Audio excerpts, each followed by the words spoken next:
و اشهرها دی وی یو ځل عبارت وی و اشهرها او مشهور دلیل د اثبات د جزء څو دلیل درته مخکې ویلي یو خو د هغې دلیل نه تعبیر په چا سره کړی په اقوا سره اقوا دلیل د اثبات الجزء اوس دی درته وی و اشهرها اشهر دلیل د اثبات الجزء دا جز په ثابتېږي جزء لا یتجزا د هغې مشهور دلیل څه شی دی نو عبارت ته وګوره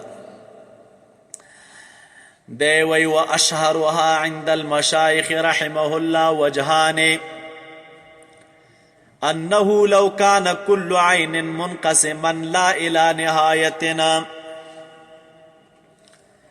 دی وی کچرتا هر یو عین منقسم شي لا الى نهایت تر یو غیر نهایت پوری لکه څنګه چې مذهب د فلاسفه دی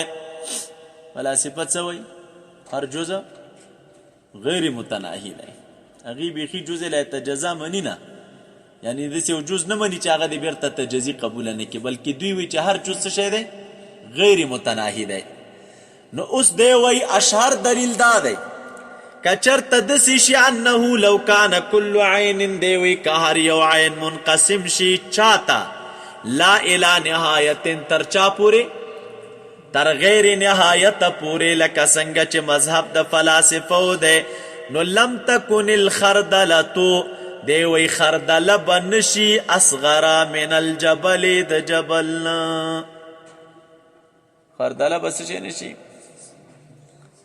دا خو د دلیل دی نو بیر نور سره وچي لکن تالی باطل فالمقدم تالی باطله ده نو مقدمه تالی باطله ده مقدمه مثل څه معنا یعنی خردله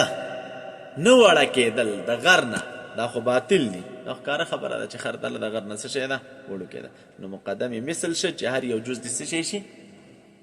لا یتجزا شي هر یو جز د څه شی شي وجې ته وګورئ خبره کوو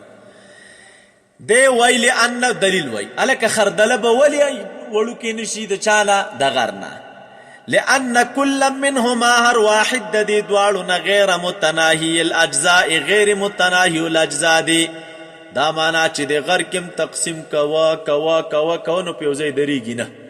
او خردله کم تقسیم کوا په یو ځای درېږي نه نو د غر او د خردلې به څه فرق راشي هېڅ هم نه که ته وایې چې هلکه دا یوه غټه ده او خردله وړه ده دغه فرق دی که نه دی وایي داسې نه ده دی وایي والعظم والصغر عظم او صغر چې دوی وایي غټوالی وړوکوالی چې دوی وایي انما هو بکثرت الاجزاء وقلتها دا په اعتبار د کثرت د اجزاو سره وایي او په اعتبار د قلت د اجزاو سره په اعتبار د غټوالي او د وړوکوالي سره نه وایي نکتې تم پام دی یعنی موږ او تاسو خو چې یو ته غټ وي بل ته وړوکی وي خو په دې معنا چې دا یو جز غټ دی او بل څه شی دی او دا څوک چې د قلت او د کثرت خبره کوي نو دا په اعتبار د چا سره د دې په اعتبار باندې وایي چې هلکه دم غیر متناهي دی غم غیر متناهي دی یعنې هغې کم تقسیم تر غیر نهایته پورې دی او دې کم تقسیم تر غیر نهایته پورې دی نو وړوکوالی او غټوالی په دغې شي بنا دی چې په یو شي کې تقسیم وشي تر لا الی نهایتن پورې تر چا پورې دی وایي والصغر والعظم والصغر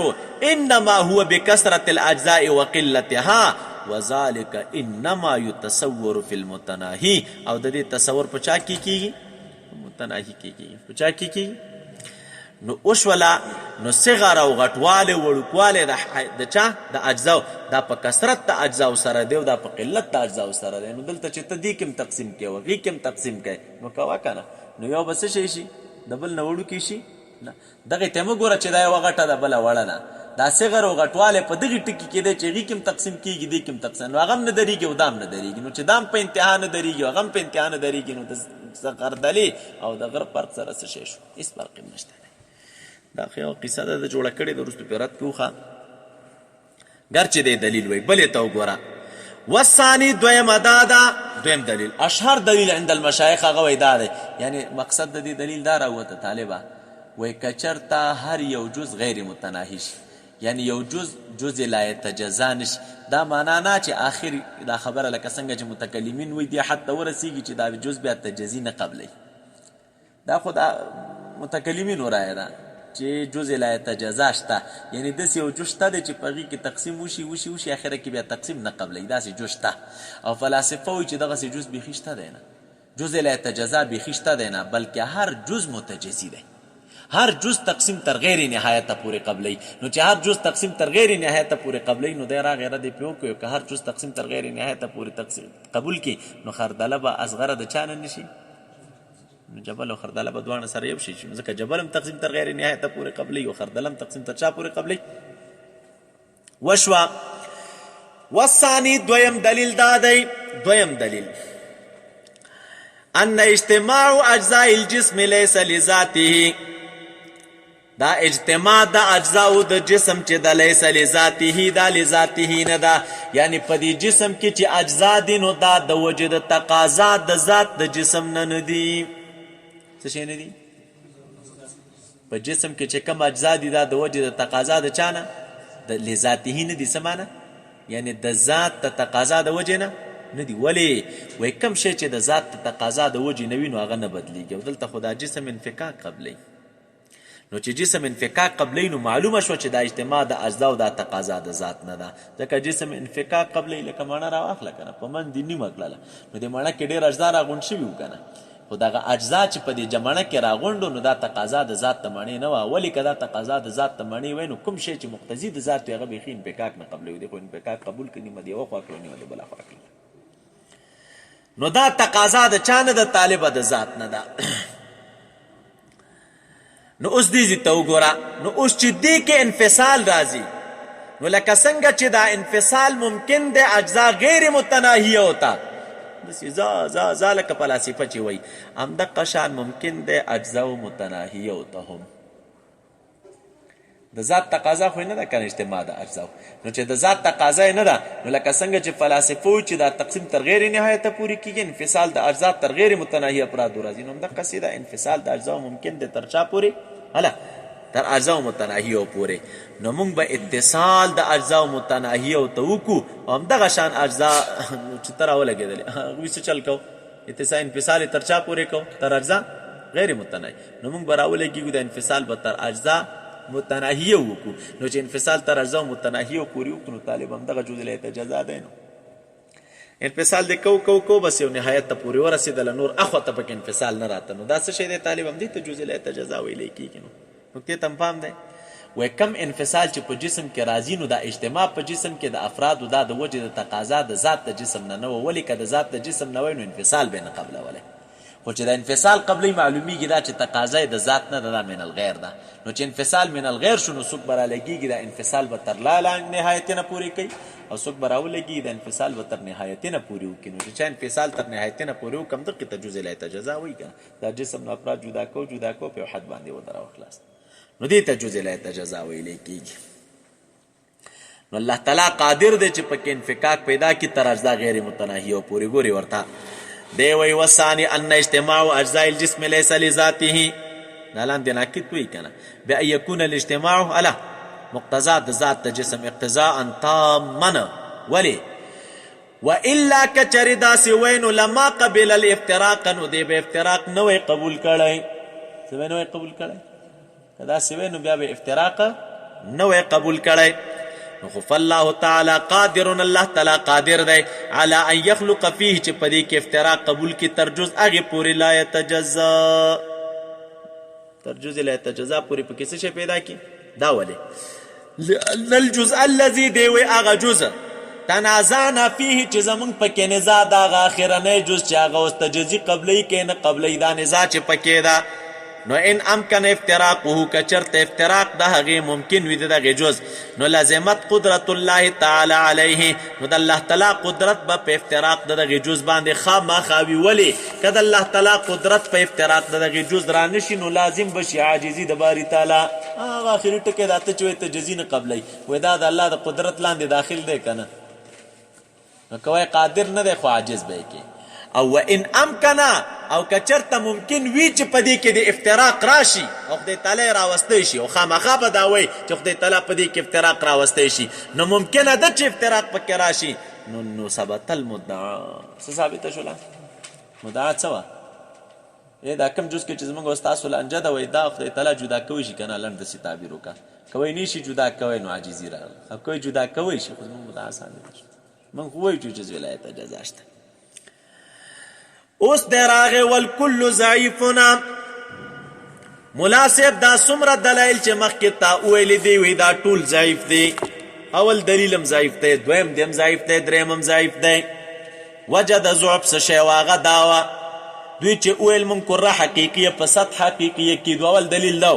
نو تماس به په جز غیر منقسمه کېږي نو دا دلیل ضعیف دی ولې ځکه چې دا دلالت په ثبوت د نقطې باندې دی چې په دې سطحه کې به نقطه پیدا شي دومره خبره راتله چې په سطحه کې به څه را پیدا شي خلاصه دا وه نو دا ووایه ثبوت د نقطې مستلزم نه دی ثبوت د جز لره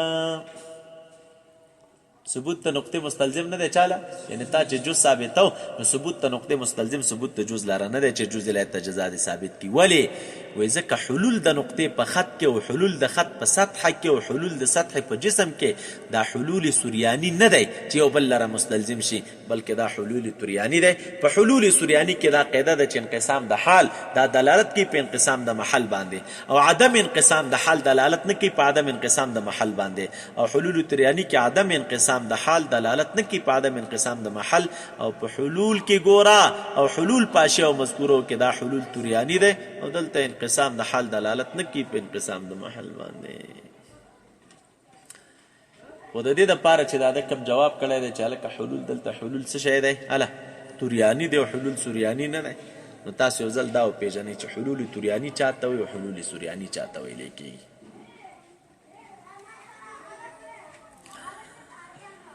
طالبانو حلول سوریاني دې ته وایي چې یو شی حال وي او بل شی محل وي دوه شیان دي یو حال دی او بل څه شی دی او هر جز د اجزاو د حال سرایت کړی وي په چا کې په هر جز د اجزاو د محل کې خو دا سرایت په داسې شان سره کړی چې د موجب د اتحاد فی الاشاره وي یو حال دی او بل محل دی او دا حال ذو الاجزا دی او هر جز د اجزاو د حال سرایت کړی دی په هر جز د اجزاو د چا کې د محل کې په داسې انداز کې چې ته یو ته اشاره کې نو د عین اشاره وي چا ته آخر ته یو ته به اشاره به ذات کې او بل ته به اشاره به تبع راځي دې ته حلول سوریاني وایي ظاهر کې مثال څنګه دی لکه حلول الماء فی الورد یا حلول الماء یو بل بوټی راواخله خو علما بس ګلاب مثال ذکر کوي استادانو ما موږ ته ویل نو ښه خبره ده ګلاب ذکر کوي حلول د ما فی الورد هلکه دا ګلاب کې اوبه شته که نه ګل کې هم شته د بوټي کې هم شته ټولو کې اوبه شته ولې که اوبه ترې نه لرې نه کړې نو بس دا به په هفته کې وچ هېڅ به پکې پاتې نه یا نورې ونې راواخلې په هرې ونې کې څه شی دي اوبه دي اوس دا اوبه حال دی او دا ورد او ګلاب دی څه شی دی طالبه محل دی و د اجزاو د حال سرایت کړی دی په هر اجزاو د چا کې د محل کې دی د ګلاب چې څومره اجزا دي په دې ټولو اجزاو کې سرایت چا کړی دی د اوبو کړی دی که نه خو په داسې انداز کې چې دا متحد دي فی الاشاره که ته یو ته اشاره کوې نو دا بعینه اشاره اخر ته ده اگر که یو ته اشاره بذات ته بل ته اشاره بطبع ده ته ګل ته اشاره وکړو نو اشاره ګل ته دا بعینه اشاره اوبو ته ده ځکه دا اوبو حلول په چا کې کړی دی په ګل کې کړی کوم حلول دی حلول سوریاني دی اشاره یو ته بعینه اشاره د چا ته بل ته دا یو بل ته چې دی یو بل سره څه شی دی متحد دي طالبه په اشاره کې او همدقې ته طالب حلول حقیقي ویلی کېږي یا لکه طالب حلول د خوږوالي شي په حلوا کې د حلوا کې خوږوالی شته که نه خوږوالی ځان ته شی دی حلوا ځان ته شی ده ګوره خو دا حلوا کې چې د خوږوالي حلول کړی نو دا کوم حلول دی حلول سوریاني همدقې ته حلول حقیقي وایي او په دې کې قانون دا دی چې عدم انقسام د حال دا مستلزم دی عدم انقسام د محل لره حال کې نه تقسیم دا مستلزم دی عدم انقسام لره په چا کې یو شی دی دواړه کنه یو بل کې بس حلول کړی دی پوره حلول سوریاني دی یا خلک خپل منځ کې مویې که نه لکه پلاني سړي پلاني کې حلول کړی دی که نه حلول دا معنا چې دواړه سره یو شی ګرځېدلي طبعا او اخلاق او خویو ناسته ولاړه او عادات وغیره نو دې ته حلول ویلی کېږي او حلول توریاني هغه دی چې یو بل ته تواري وي عارض وي حلول توریاني چاته وایي چې یو بل ته یو بل او دې دا طالب حلول نه دی ښه دې ته ظرفیت وایي څه ورته ویلی کېږي واسې تعبیر ته نه دوی په حلول سره کوي مجازن مثال به څنګه طالبه که حلول الماء فی الکوز لوټه کې اوبه واچوه په پیاله کې اوبه واچوه که نه نو دا کوزه ظرف دی او دې کې دا اوبه مظروف دي نو دې دیو نه تعبیر په حال سره کوي او بل نه تعبیر په محل سره کوي. ته هر جز د اجزا او د اوبو سرایت په هر جز د اجزا او د کوزه کې خو نه دی کړی که نه. د کوزې اجزا ځان ته دي او د اوبو اجزا څه شی دي ځان ته دي. دا هر چا خپل خپل جدا جدا اجزا دي، خو دومره ده چې دا اوبه دي کوزې ته عارضې شوي دي پکې پرتې دي. نو د دې امتیاز په اشارې حسي سره کېږي د یو بل نه. داسې کېږي چې ته کوزې ته ځان ته اشاره وکړې، اوبو ته څه شی وکړې ځان ته اشاره وکړې. هر یو ته ځان ته مستقله اشاره کېدی شي. دې ته حلول تریاني وایي. دلته عدم انقسام د حال دلالت په عدم انقسام د چا نه کوي؟ د محل نه کوي.